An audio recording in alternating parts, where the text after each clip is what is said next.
Hey, you're listening to Can I Say That? With Brenna and Austin Blaine.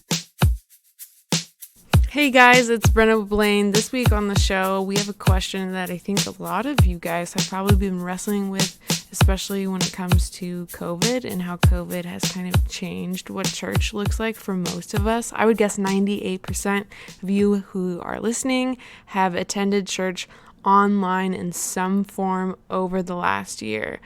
But this question really came up for me a few years ago when Judah Smith announced the idea of what is now called home church. It's essentially this concept of church services being streamed into different homes in different neighborhoods in different cities all across the world so that neighbors and people who go to school together can be their own home church, but still have the speaking and pastoralship provided to them. And while there are obvious benefits that we can note from that, I also had a lot of questions like, man, are we supposed to be in a church where our pastors don't know our names or our families and we're not able to ask them questions and engage with them personally? But now many of us, no matter how we feel about those questions, have lived almost a whole year of attending church online. And that has created even more questions for me. Like, man, are we becoming apathetic to things we're not supposed to be apathetic about?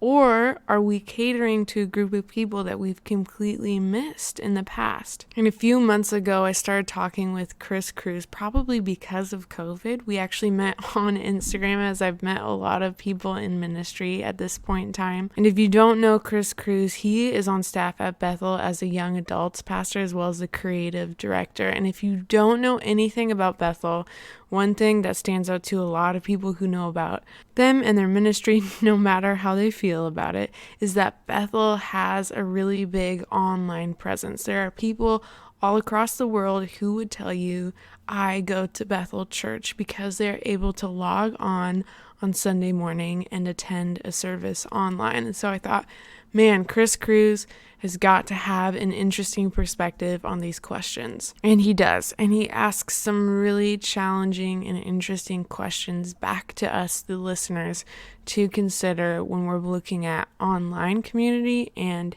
in-person, face-to-face community.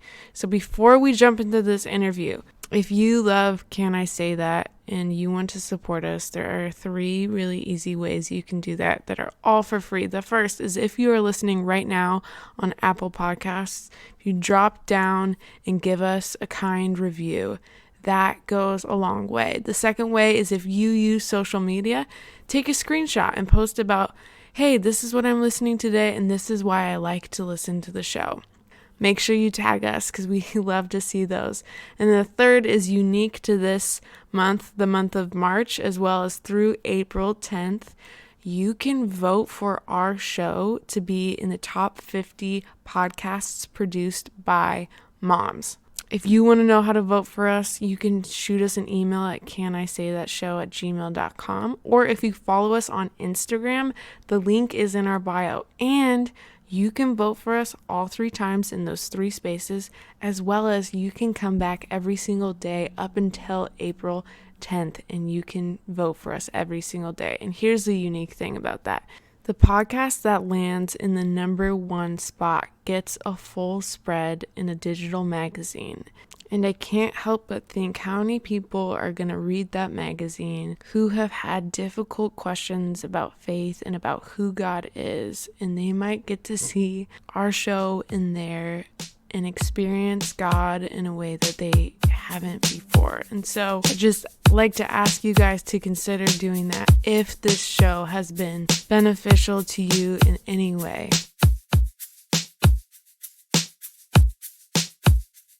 Okay, so even before COVID shut down in-person gatherings, we started to see a rise in online churchgoers and platforms across the world. Essentially, I can worship, hear a sermon, and tithe all from my phone, which I think is insane. But my question is that really what Christ intended for his church? Easy consumption? Or are followers of Christ called to be in real, face-to-face, physical community? I think there's low hanging fruit that we could attack that would be really easy to kind of just say this or that. But I think the idea of like us just saying God isn't interested in consumers. He hasn't been interested in consumers from the get go, even when there was no technology to create this kind of experience. God wasn't looking for people just to, and you couldn't be that way in church. You couldn't be a consumer when the early church started. It was so costly to you that you couldn't casually kind of walk your way into a Sunday service. It was quite a difficult experience at times to even remain a part of that community, but it was so otherworldly. There's a book called Destroyer of the Gods, Christian Distinctiveness in a Roman World by I think it's Harry Hurtado, and he kind of just gives the distinctiveness of the early church and the vibrancy of that community, but also the intensity in which it required for you to remain part of that community, and some of the remarkable things that they did that it would make it impossible to be a consumer the way that people could articulate consumer Christianity today. And so God hasn't been for consumer Christianity since he started this thing. But I think that's the low hanging fruit of just kind of getting rid of the idea that God's not interested in consumers, whether you attend InPerson or not. And I think what we also have to realize is all right, as technology advances, the church has to engage with how do we authentically remain faithful to who we are and the witness we are meant to be in the world, and embrace technology, but not let technology drive us, but embrace it so that we are not for the sake of relevancy, but so that we are actually moving forward in the time period that we're like, if the printing press didn't affect the church, whoa, where would we be?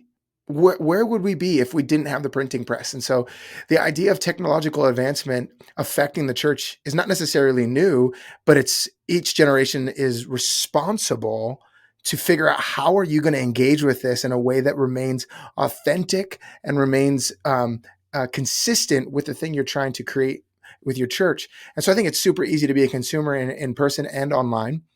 But I think the online experience is for me, is this. In COVID, it showed people were good for a bit, and I don't know if people are as good with it as they started.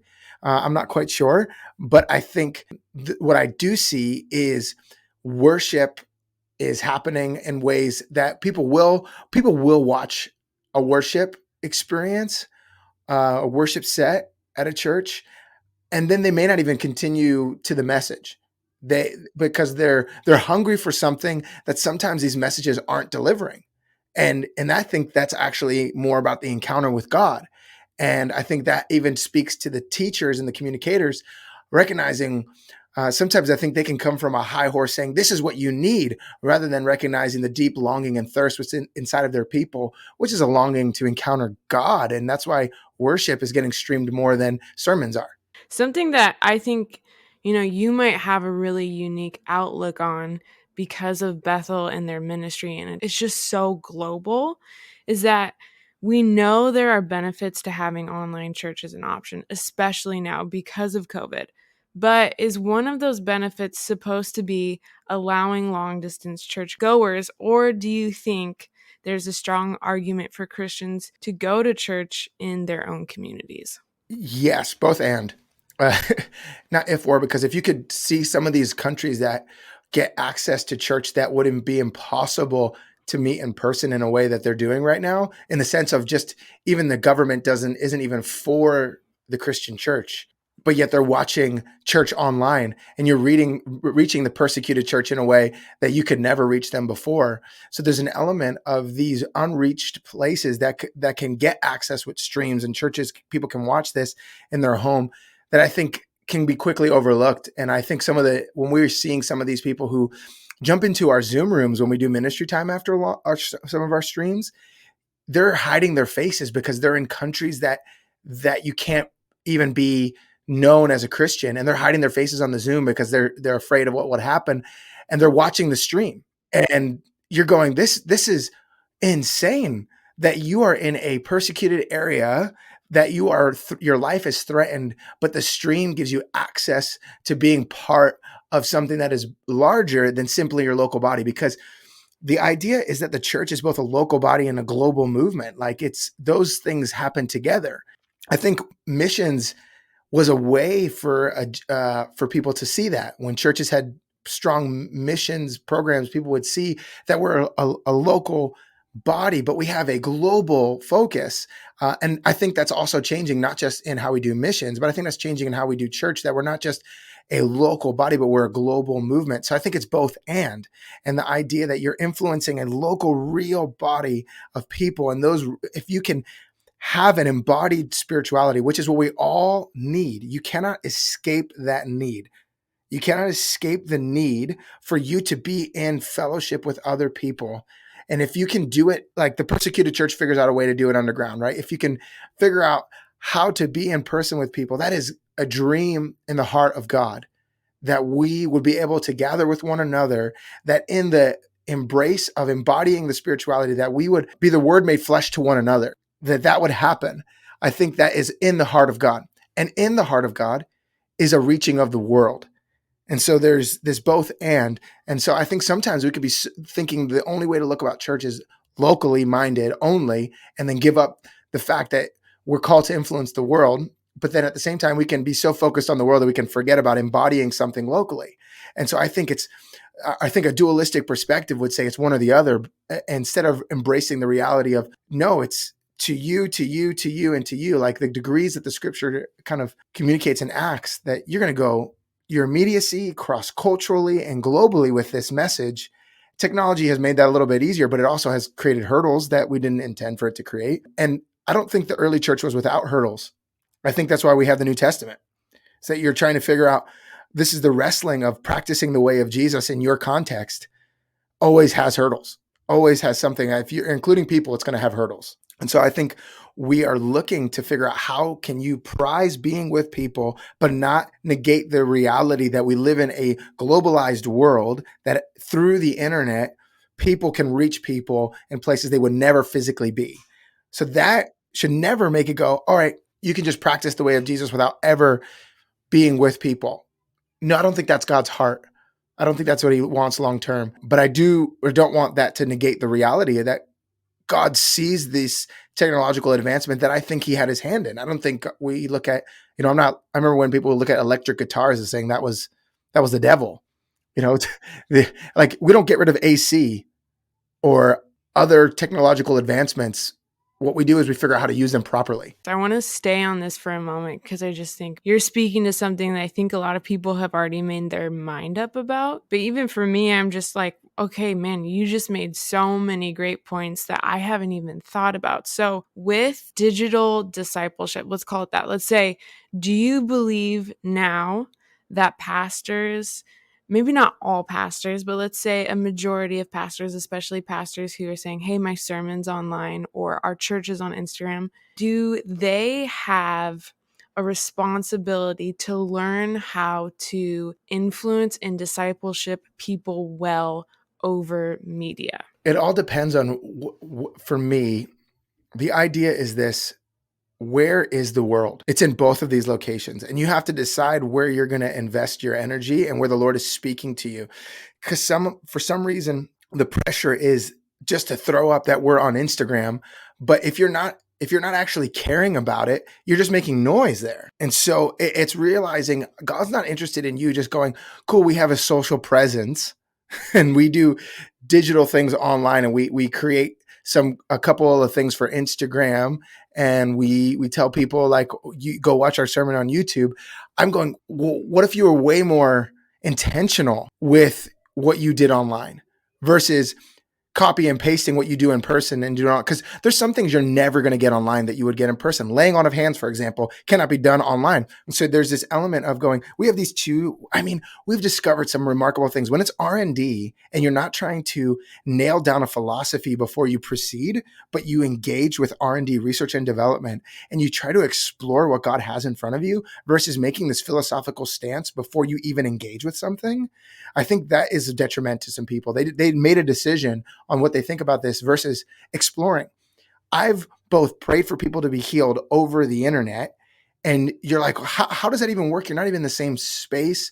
And I'm going, well, there's a verse where it says Jesus sent out his word and it healed them. So you have this remarkable, not in the same location, experience of the power of God, because Jesus believed that when he said something, something would happen in another location. So there's this idea that the online space can become this ministry opportunity if we can look beyond just copy and pasting what we do in person. Now, there's also the reality that you can't really lay hands on anybody online. That's not something that's going to happen in that way unless they're watching in a communal setting where there's 10 people in the home and they're watching it there and they're creating their own church sort of experience with the stream, which in that you're going to have some elements of going, all right, where are you serving? What does serving look like amongst each other? If you're going to serve one another, if that's what you're going to call your commitment to fellowship and your commitment to church, meaning church is not a service you attend. And I think that's the other element that gets mixed up in this is church isn't a service you attend. And that's when people are like, churches are closed. And I'm going, wait, no, churches aren't closed. Open services are closed, but churches aren't closed. The public service that would be on a Sunday is not accessible, but the church didn't close. We never closed. We were doing the work in the ministry of Jesus all through COVID, but we couldn't gather in a large gathering in our sanctuary. But that didn't mean we weren't still being the church. And so I think when you make church only the service, then I think you're already crippling yourself and your spiritual development and your growth, because then that's a whole other problem in general that I think is, regardless of digital or not digital, that's a problem people have, period. And so the idea of pastors being in the media space, I say do it intentionally or figure out some way to do it intentionally, or assess how you can if you are going to be. And if you're not going to be on that space, don't throw stones on those that have decided to intentionally engage with it. Decide to say, you know what, this is the town square of our day. This is where you could get on in the middle of town, like the way that you would read in Acts, where they would go to these places. This is a way for you to do that now. It's a legitimate location in which people's attention and affection are rooted in. And if Christians abandon that space, we're giving up an element of a place that God desires to renew people through. It's like saying, it's like when people would never let Christians into the film industry because they would say that's an ungodly space. I think if we just abandon social media because it can be a distraction, it can be something harmful, I think we're giving up a space in which Jesus desires to encounter people. And so I think there is an intentionality that's missing, not a should we or should we do this? I'm going, are you going to do this with intentionality? Not are you going to do this? Like, how are you going to minister to people in this space? How are you going to actually bring something that moves their discipleship forward? Not just, all right, we created a piece of content, let's do it. It's just a noise piece for us and gets lost in the scrolling endlessly of people. But a true, like, how are we actually going to disciple people, lead people, and move them forward with media, because it's part of our world, whether we like it or not. And going, that's a part of the intentionality that I think sometimes is missing, is thinking the goal is just to copy and paste your message there. And I'm not opposed to people putting their YouTube messages. I'm like, that's not a problem for me. I'm going, when we are the church, we got to figure out how do we intentionally do this that leads them further and further into discipleship, because they're on it anyway. It's like telling people to ignore your emotions. Sometimes they're like, well, I know I'm not going to talk to you about my emotions because they happen to me regardless. And you give me a bad rap about them. So I'm just not going to talk to you there. I'm just going to go do it somewhere else. Well, the reality is people are on social media, period. That's not going away. And if you're in the business of trying to reach people, quote unquote business, like meaning like if this is what you're called to do is reach people, you have to at least authentically ask yourself the question, how do I want to engage with this that increases real discipleship across the board, not just online discipleship, but real discipleship in a person's life? Those are great questions. I think even people on the podcast platform need to think about. For me, I'm like, oh my gosh. Years ago, probably like 10 plus years ago, I heard the Holy Spirit tell me, this is before podcasts took off. This was just when Instagram started. The Holy Spirit said to me, I want you to ride the media wave of leadership. And so I developed a podcast and it took off. It was called Equip the Saints. And I was talking about how do we equip people to do ministry, and ministry meaning not how do we equip people to do platform ministry, because I don't think that's what Ephesians is talking about. It's saying equip the saints for the work of ministry. How do we equip people to do ministry? Meaning, how do we equip people to embrace the lifestyle that Jesus embraced, serving, walking in the power of the Holy Spirit, walking in signs, wonders, and miracles, being for the poor? How do we teach people how to do ministry that Jesus embodied ministry? Not how do we get people to be a pastor? And so it was a podcast all around that. Like, hey, we're going to talk about demonic deliverance. Who's talking about that? Like, who's going to teach you about exorcising a demon? And we've been so westernized that demons are like, that's not even a real thing. And I'm like, okay, cool.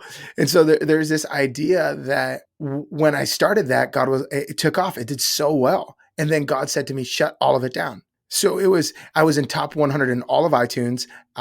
From there was top 10 in Christian podcasts. And then from there, the Lord said, shut it down. I want you to steward your thirst for me over your influence. And so it was recognizing that there could be a distraction here that I had to spend a season of life learning how to make sure is not driving me, that my influence is not driving me, but my thirst for him, and that I'm being sent by him into places, not just going into places.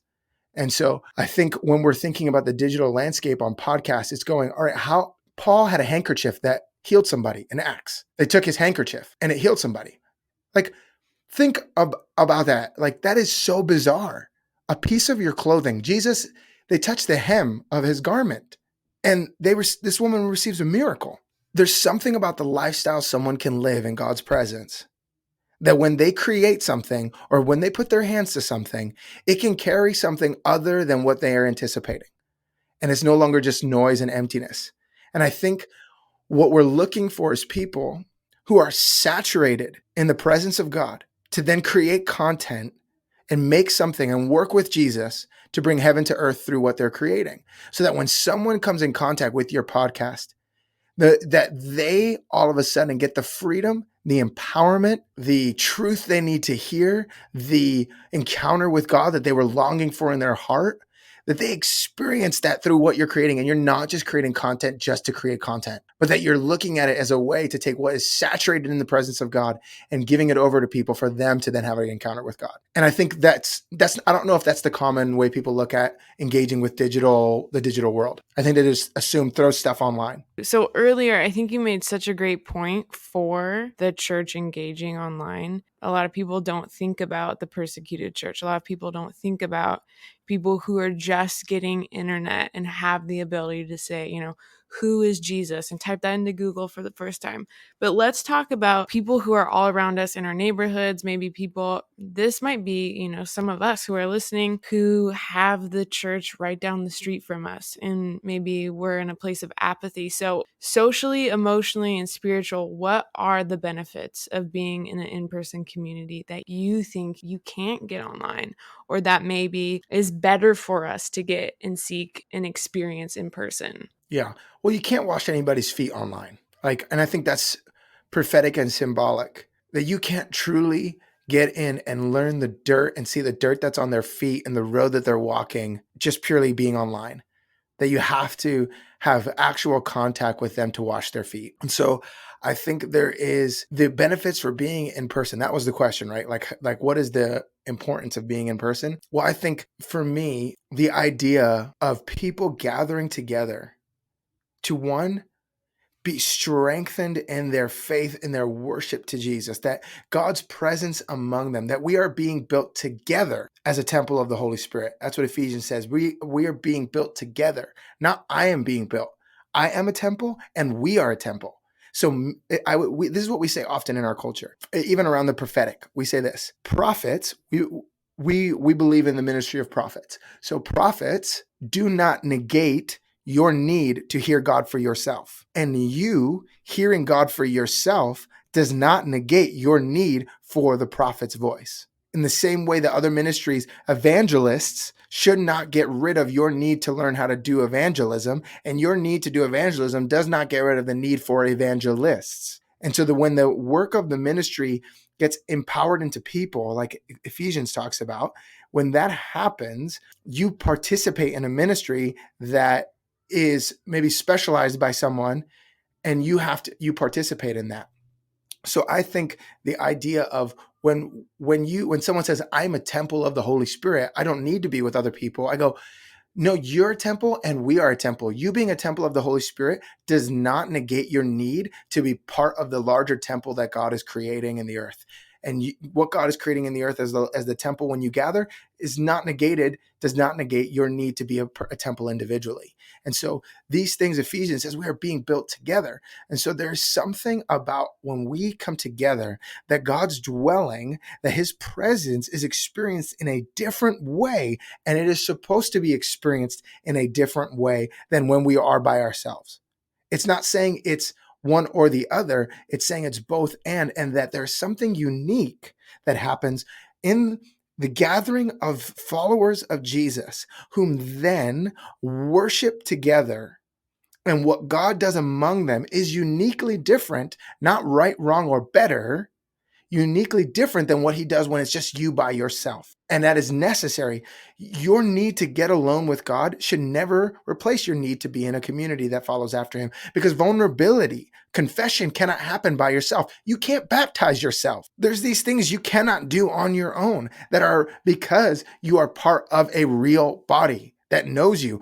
Like, you can't go and confess your sin to somebody if you don't have anybody. And then they'll go, oh, I can do it online. Cool. That's one way to do it. Sure. But you sure can't baptize yourself online. Like, that's not going to happen. You can do communion by yourself, but you can't do communion in the family of God by yourself. Like, you can participate in your own individual communion moment with God, but the idea that the Lord wants you to take it together, you can't do that by yourself. And so you can do that online, participating in a larger church. But I think there's something that communally happens when you're with other people that cannot happen individually. So even the idea of you walking into a room and receiving the smile and embrace while you're coming out of a hostile world and you're struggling and you're dealing with the sense that you are invisible, that you don't even matter.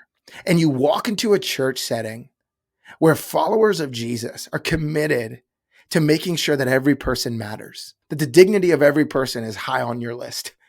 And you walk into the room feeling worthless, and you come into a room and someone embraces you, sees you, and then tells you that God sees you. That is so hard to reproduce online. And so there's these touch points that have to happen for the body to be the body.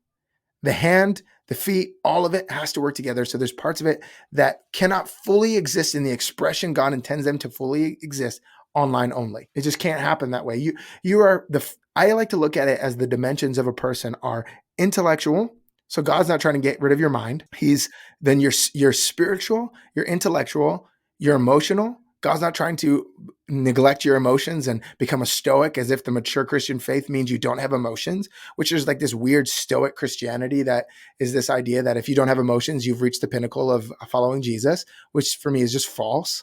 And so the idea that you're spiritual, you are intellectual, you are emotional, and then you are social, and then you are physical. So like there's a physical body you have for a reason. Jesus resurrected as a body, not as a soul. And so the physical body matters. The physical body matters, and the physical body matters in the nourishment of connection to other physical bodies. So that is a part of who you are as a human, that you are physical, and the physical space matters. If anything that Jesus teaches us about becoming incarnate is that the physical world matters. That the Gnosticism that was going around, that the escaping of the physical space, that doesn't matter. I'm going, whoa. No, Jesus comes as the Word made flesh, revealing that space matters. Physical reality matters to God. And that's why Paul makes this unique explanation of it when he's talking about sexual sin and the effect it has on your actual body. And so that there's a uniqueness to our bodies that cannot be just translated digitally. I'm thinking about people who are listening to this who are like, I so agree, but have been just affected by COVID and the reality that it has been on people all over the world. And it's interesting because I took a poll for our audience, and 88% of our audience said that they feel as if online church has made it easier to be apathetic about making it to church in person. So for you, what are some questions that you think we should be asking ourselves when we consider skipping in-person gathering? Well, I think the first question is, do you get to make up what it means to follow Jesus? Do you get to call the shots on what it is to follow Jesus? Because if you do, then there's going to be a lot of things you're going to write off. There's going to be a lot of things you're just going to say, that's just not for me. But the reality is you don't get to say what it means to follow Jesus. When you follow Jesus, you give up the right to lead your life. And that means that you follow his way of life and you embrace what your master tells you will help you deal with reality the best. And you're going, but it doesn't make sense. And you didn't get to create this path. You didn't get to create this way. And for him, the scriptures teach this irreplaceable gathering of people together for your practicing of Jesus's way of life. It is inescapable in the scriptures for the gathering of people in the flesh. So your first question is, do you get to make up the rules that what it means to follow Jesus? And church is an essential part of that. So your atrophy has to be laid on the altar. You have to go take that in and go, I feel apathetic, but that should not, it's like any kind of feeling you have. You have to ask yourself, is this going to control me, or does following Jesus say to me, he is worth every sacrifice?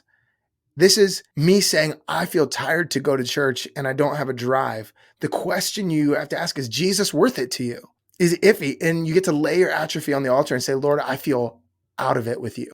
I feel out of it with getting with people. It's easier to have brunch and watch church in my pajamas than it is to be part of the people of God in the flesh. And I have to lay that down because you said there's no other way to do this but to be with the people of God. So I have to lay down some of these preferences that I have. And then what we do is like, obedience is hard for us only when we think we could govern our life better than the Spirit. Like that's the only time obedience becomes difficult, is when we think what we would do is better than what the Spirit would lead you into. So if he's leading you into church, the thing that's painful is probably the thing that needs to die anyway. And so going, all right, God is giving you new life. And upon that place, you're going to have to let that go. And you're going to have to find that on the other side, you're not going to be stuck with striving. And I'll tell you this, I don't know how often you deal with this with individuals who are on your podcast or individuals in your community, but there is a real struggle for people to sacrifice because of a fear of striving with God and earning something. And the idea that Dallas Willard says this, God is not opposed to effort. He's opposed to earning. Grace is, and the actual quote is, grace is not opposed to effort. It is opposed to earning. So it's going to cost you something. It's going to take a little bit of effort to get in the church again. So I'd ask that question initially, which is a big question. I think that's across the board. Do you get to determine what it means to follow Jesus? The next question is, what are you truly desiring out of relationship with Jesus? Like, are you just desiring him to stabilize your emotional world? Okay, if that's true, how does he get to do that for you? You don't also get to determine how Jesus ministers to you. You can say, Jesus, I want this in my life. And he's going to say, well, you got to go find a friend. But no, I want my loneliness gone. You're going to have to go find a friend. Daughter, son, you're going to have to go find a friend. Well, I just don't want to be lonely anymore. Okay, let's get you a friend. And so there's elements that you can't always control how Jesus is going to minister to you. And so there's this element of going, what are you desiring of him? And then asking him his path for that to happen in you. And you may have to stick it out, going to places and church things that initially are awkward for you and feel uncomfortable, but you can't prize your own sense of comfort and ego and dignity over where God's Spirit is leading you. So I would ask, like, what are you desiring him to do? And then ask him, how is he going to do that? Like, what's he thinking here? That's a couple things off the top of my head. Coming out of COVID and then looking at, okay, the church is both in person and alive in our neighborhoods, as well as alive online and on media platforms. And God is using both. And what is your charge, just to end this conversation, what is your charge to Christians in this season as we're moving out of COVID? It's stewarding your thirst for God. It's figuring out in your life, how are you taking care of that thirst for God? Because your soul thirsts for God. And if you don't give it God, you'll reach for whatever you think is going to be the next best thing. So figuring out, how do I take this thirst I have for God and make sure that I'm getting alone with him and that I'm actually following him in all ways. Dependency is not only for a platform, but it's for your way of life. How do you follow him and live closely with him and walk closely with him and steward your hunger? And then Follow where your hunger leads you as you go to church services and when you're online. Let hunger drive you. Let go of the dignities and the things that you think need to drive you, but let your hunger for God drive you. And if I'm not mistaken, you just wrote a book about that. Where can people find that book, and what is it called? Oh, yeah. I wrote a book called The Practice of Being with Jesus. It's to help people get into that intentional time with God. For those that want to walk intimately with him, it's a daily framework, a devotional of sorts that allows you to engage with God in multiple spiritual practices, from meditation to silence to reading of scripture to praying scripture, all that stuff. And they can get it on Amazon. Thanks for listening to today's episode. If you want to learn more about Can I Say That?, our guests on the show, or submit questions and participate in polls, please join us on Instagram at Can I Say That Show. We love interacting with our audience and hearing how this show has affected, changed, and challenged you in your own walk. So please join us.